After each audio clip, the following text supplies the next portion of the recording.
Day 76, Honors Physics, Universal Gravity, Uniform Circular Motion, problem number 13. Here's kind of a little bit of a repeat of what we did in class.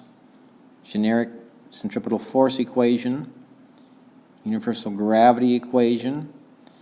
In uniform circular motion, the centripetal force is the force of gravity for these planets, or for example, this particular satellite orbiting the moon near its surface. So here's the key equation that starts things off. The centripetal force is the force of gravity, so we plug their respective definitions in, or equations. mv squared over r for centripetal force, gmm over r squared.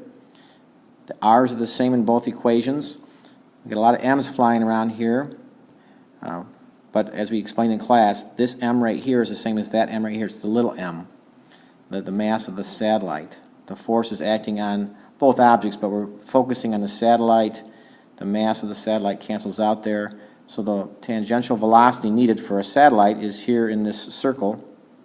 If you solve for v, square root of universal gravitation constant times the mass of the planet you're orbiting divided by the radial distance you are from the center. So once again, it's key that the mass here is the mass of the big object, the planet, or in this case the moon, that's being orbited by the satellite. So it doesn't really matter what the mass of the satellite is.